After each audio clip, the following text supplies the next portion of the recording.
Welcome to the Panic Room, and it is Good Friday, or as it's known in Germany, Schwarze Freitag, Black Friday. It's a strange kind of festival because it's a festival in which we remember the death of Jesus, the horrific death of Jesus. And we are going to look at why Black Friday is actually Good Friday, is actually good news. But before we go there, we've developed our own wee fan club. How can we tell that? Because someone put up a cartoon. Let's have a look at this cartoon of the two of us, which I think has a remarkable resemblance to both of us. There you go. Bespectacled, bearded athlete talks to a Scotchman before going for a run. Scotsman, actually, but never mind. Steve, what do you think of that? Yeah, I was going to pick up on the Scotsman thing as well, and I look well more bearded than I am actually in actual fact. So, but I mean, we've got a fan club, so that's a start, and at least it wasn't a rude cartoon of us. I'm sure those will come. I've got some of those. Fame spreads. Yeah, but yeah, it's Good Friday, and in Australia that means a very long weekend, as you'll find out. And I heard that there were two things that lead to the coronavirus exploding in any place, and that's a dense population and a dense population. And you combine those two things, a dense population. So I thought I would have a visual today to show what a dense population doesn't look like. Being a runner, here are two runners. Yeah. I'm the one in front, the other person's straining. But social distancing in running, they said you can throw droplets everywhere, so you've got to keep a little bit further apart. Yeah. So social distance this weekend, folks, which means if you're running, it's about that far apart. If you're shopping, it's about that far apart, from what I hear. Not won't here. go into the rest, but that's how to help a dense population.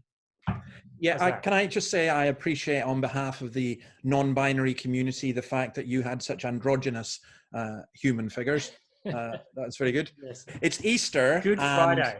Yeah, and this is apparently what it means. I'm sorry, I follow this tradition. I go out and I buy these things. Let's have a look. Do you ever have any one of these? It doesn't look that good. Mine are usually a little bit more Coles or Woolworths oriented, and they never look that glossy. I love hot cross buns. I actually bought one as an illustration. That's off the internet. But before I got to recording this, I've already eaten it. Sorry, I have no self-discipline. That's why I'm the runner. Yeah, that's why you're the runner, and that's why I'm happy. Hot cross buns. I mean, it's interesting because it's a tradition again coming from Germany, and it's the idea of celebrating the cross of Christ. And that seems such a strange thing. Now, there's lots of music associated with it, so we are going to play just a little bit of music, just to make me feel homesick as well. Let's listen to this for a wee bit.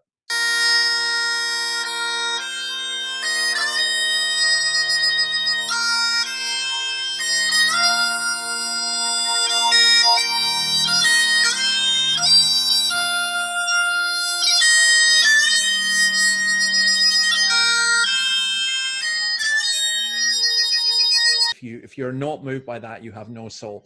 That's actually a guy called... Well, if you're not moved, Dave, yeah. Can I just say, if you're not moved 1.5 meters from someone, that's a social distancing magic bullet right there, I'll tell you. Absolutely. Listen, if I played the bagpipes in my apartment, I'd guarantee that no one's coming near me. But that's a song in Christ alone. The guy who's actually singing it is Steph McLeod. We'll put a link up because you can hear the full version of it, not the bagpipes it soon breaks into. It's a Town End Getty song, and it's a beautiful, beautiful song. And lots of churches want to use it, but I think it was the Presbyterian Church in America, or the United States Presbyterian Church, whatever it was called, they asked to use it, and they wanted one verse removed, which the Gettys refused. What verse do you think that was? What was that verse? I'm sure the line was, the wrath of God was satisfied. Exactly. It had to be that. Exactly. Now, this is the hardest part to explain about the cross, because Jesus dying on a cross, people can get, a cruel death. You watch numerous historical dramas. Jesus dying on a cross to show how much he loves us, I think some people get. I don't get it personally. I don't see how it shows love, but and if it doesn't do anything, if I said to my wife, I loved you, and jumped off the balcony, I'm not sure that's entirely convincing.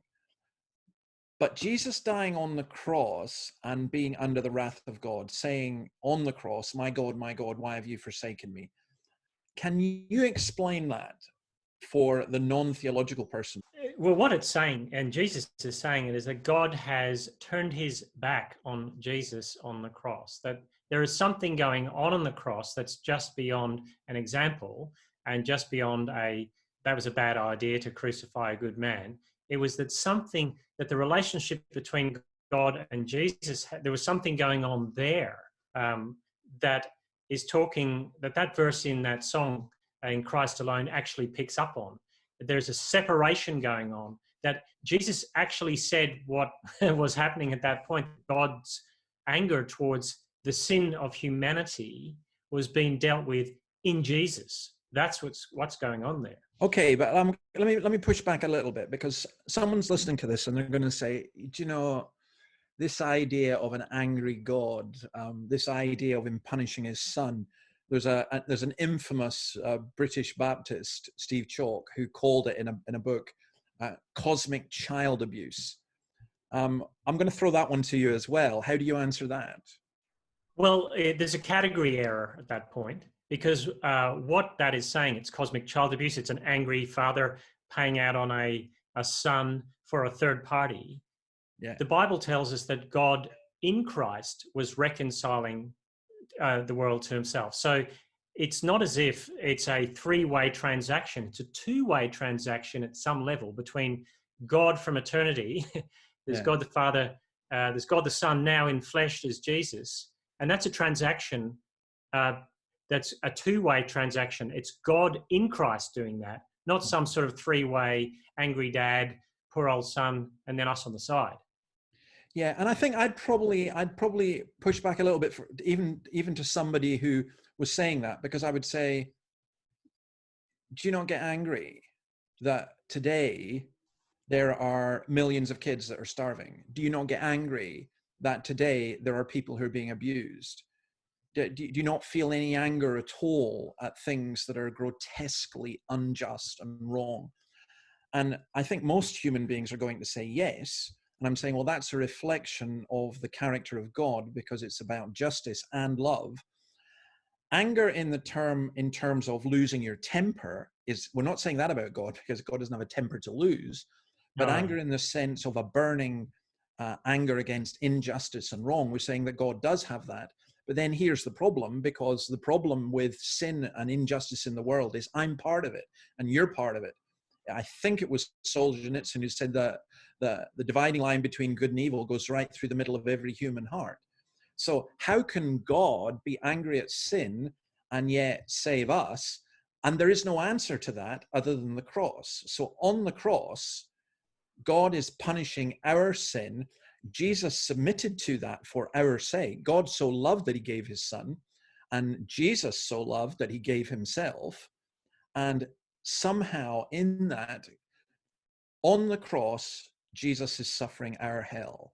And the simple way I've heard it explained, I don't know who it was some famous theologian. He was asked to explain the cross, and he explained it in terms of an African-American former slave who said, he die, me no die. And I just love that idea of substitution. That's the very heart of the gospel. So when people say it's bad news, it's actually just brilliant news, because it means that we can't be punished for our sin. And it's the fact that it's satisfied, that it's not just that the death of one person takes the place of the death of one other person. It's the death of one person for the sake of all of that. That's so amazing, I think. And that's where people discover that afresh at Easter, I think, that it's the exchange of all the sin in the world that drains that issue of that need for judgment from God at that point.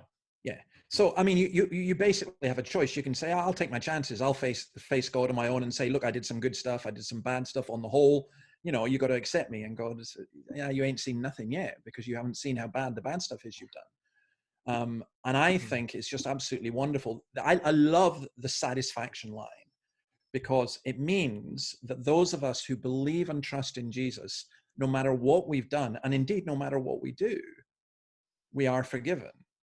That's a hard thing for a lot of people to grasp as well, I think. But I think emotionally and, psychologically and spiritually and in every way, it's such a liberating thing. And that's why we sing In Christ Alone, because of what he's done for us. So you're wearing black, and Johnny Cash apparently always wore black. Do you know why Johnny Cash, by the way, always wore black? Was it for the terrible things that were happening in the world?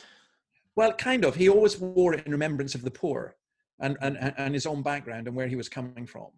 So I was thinking. You were thinking what? I was thinking it might have been because of country music, because it's so bad. Country. Listen, Steve, he didn't mean it. Honestly, never upset country music fans, Steve. Haven't you learned that? He didn't mean it. Listen, we're going to go because it is Good Friday, and we're going to see you after Easter. I hope that each of you will understand and realize that Easter is not about the Easter bunny. It's not even about a horrible death of a good man. It's not even about the Son of God coming and showing us, this is what love is. It is about Jesus dying and rising from the dead in order that we might be forgiven and be given new life. And for me, you get that, you're going to have the most wonderful Easter of all. Steve, you got anything to say before we say goodbye? Well, my classic line at the moment is Resurrection Sunday's coming, and you can't keep a good man locked down. So we'll see you next week. We will see you next week. Oh, by the way, next week, coming up, we have got an amazing thing. We've got a podcast. I'm sorry in saying it's amazing. I think it's going to be amazing because I know who's producing it.